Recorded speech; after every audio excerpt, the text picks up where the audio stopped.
Good morning, Facebook. Tim Anderson here, December 12th, 2018.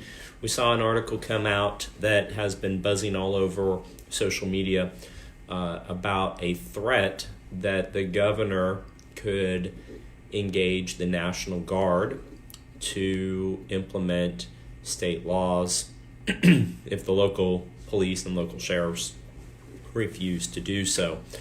I wanted to break that down so that you understand what the law is on this point. It's an academic conversation because likely this is never going to happen. I doubt that the governor of Virginia would engage the police force, the National Guard, to become the local police force. But assuming that he did, can he do it? Well, it's very important to understand what the militia is. So the militia comprises of three primary different functions in Virginia.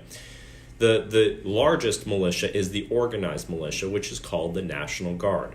Now, they are a fighting force. They are a trained military reserve unit for the United States military, but they are controlled by the state government. Now, the organized militia can be federalized by the President of the United States and can be, they can take Virginia National Guardsmen and send them down to the border in Texas to do border control if the President of the United States decided that's something that was necessary.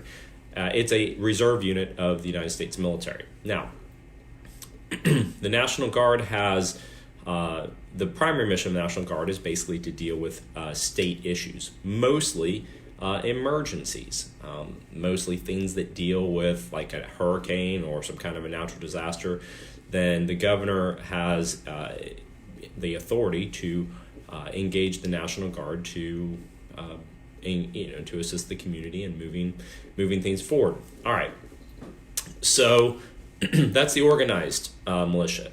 There's a second tier of the militia, which is called the Virginia Defense Force. Now, the Virginia Defense Force is kind of like the backup force to the National Guard.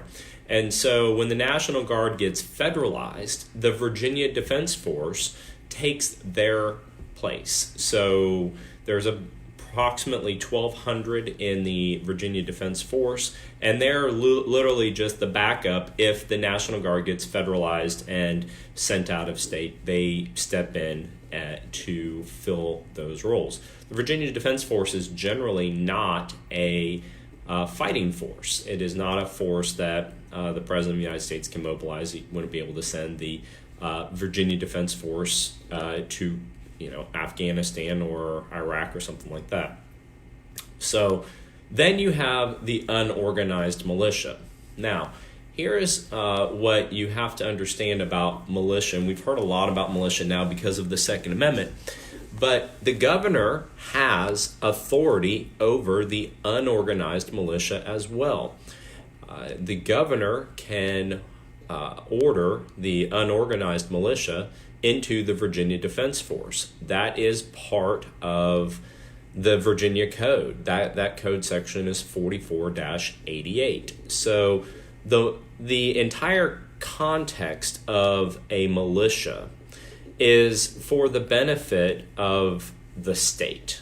And so, these organizations that are declaring themselves militias, unorganized militias, there is a provision in the state code that that the governor can organize that militia into the Virginia Defense Force. So kind of keep that in mind. This whole thing about militias popping up, organization of militias, the governor controls all of the militias, the organized, the Virginia Defense Force, and the unorganized. Now, if you're interested in a statutory review of unorganized militia, it starts at Virginia Code 44-85.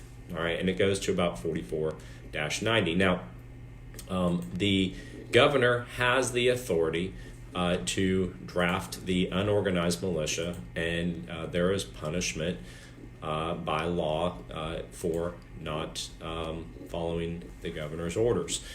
So, academic. This is purely just academic, but it's something to talk about because the formation of a militia doesn't solve the gun problems. Now, let's get really to the heart of the issue. Can the governor of Virginia order the National Guard? Okay, let's just say this. Let's say Chesapeake declared itself a constitutional city, and they go so far as to tell the police, hey, this new bill coming out of Richmond is not constitutionally valid. We're not going to enforce it with our police at all. Let's just say it goes that far. Can the governor tell the National Guard to engage? So here's the first layer. First, there's state police. So there's state police. There's not many in Virginia. So there's more police in the city of Chesapeake than I believe there isn't in the entire state. I believe that Virginia State Police is around 300, just because more than that. Virginia Beach certainly has more than that. So there's not very many state police to come down to each locality and enforce the law. So can the governor order the National Guard to step in? So here's what would have to happen for that to occur. Most of the statutory scheme in Virginia deals with things like natural disasters, and so there's clearly well-defined. Hurricane hits Virginia Beach, people need water and electricity and stuff like that. National Guard comes in. Governor has clear statutory authority, but 44-8 of the Code of Virginia says the governor shall be the commander-in-chief of the armed forces of the Commonwealth and shall have the power to employ such forces to repel invasion, suppress insurrection, and enforce the execution of laws. Okay. So, suppress insurrection, he doesn't even have to go that far because he has the authority to enforce the execution of laws. So, the way that 44-8 is written, the governor could, in my opinion, have the National Guard mobilize and enforce laws.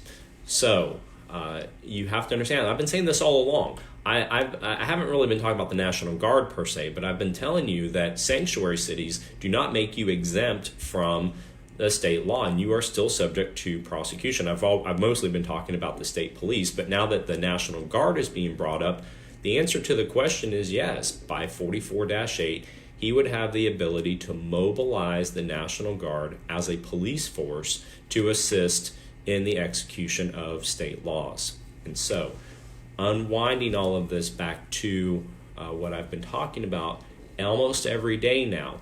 Sanctuary cities are awesome. I've been participating in them. They're great.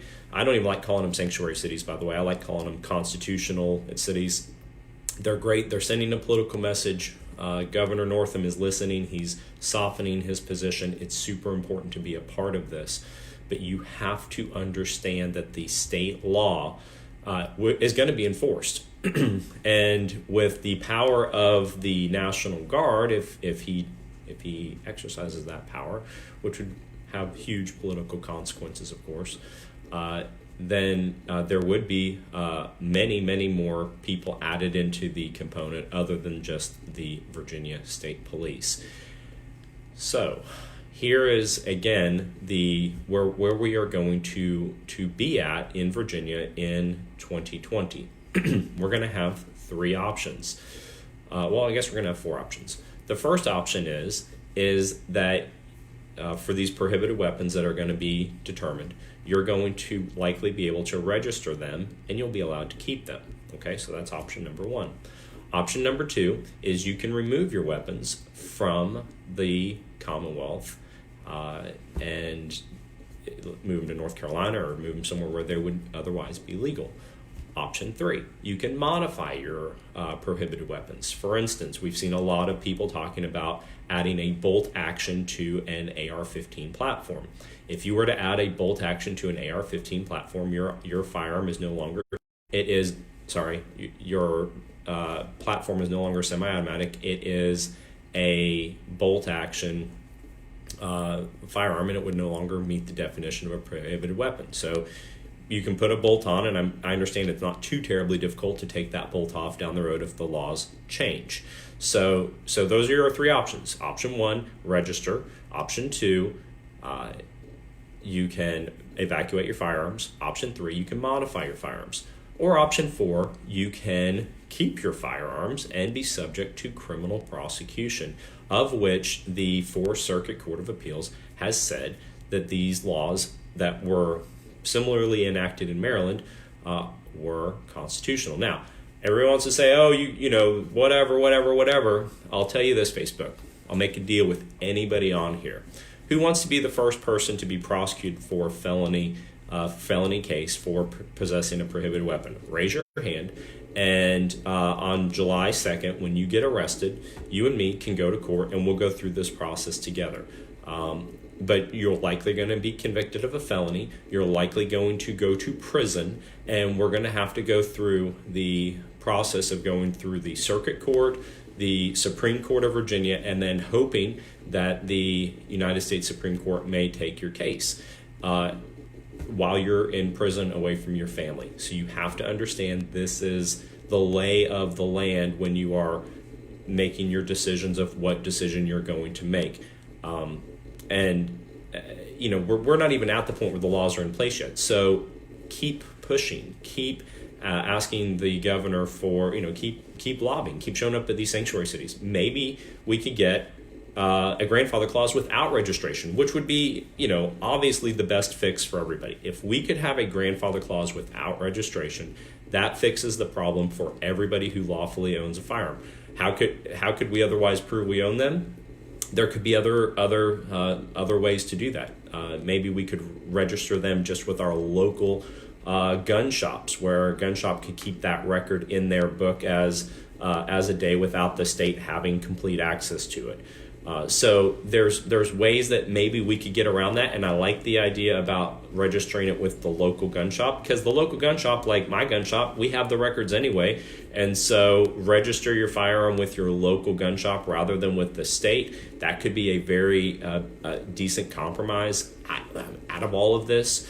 That would maybe not go into a government database, but would be kept more local at the local level at the gun shop, just to be able to prove you had it, so that if the state police come into contact with you in the future, you can say, yeah, I've registered my firearm. You can go to this gun shop, and the state police can verify that. That could be a good compromise. So just thinking through here, we are getting laws. They are coming down. They're going to have felony consequences, and you have to understand that. So I hope that explanation helps. My name's Tim Anderson. It is December 12th. We will see you tonight, hopefully in Isle of Wight, by the way. Isle of Wight's going to be a big meeting. I'm going to be there. Please come to Isle of Wight tonight. They're getting like the biggest venue, because there's going to be thousands of people that are going to show up to Isle of Wight. So I hope I see you there tonight in Isle of Wight. Have a good night, guys.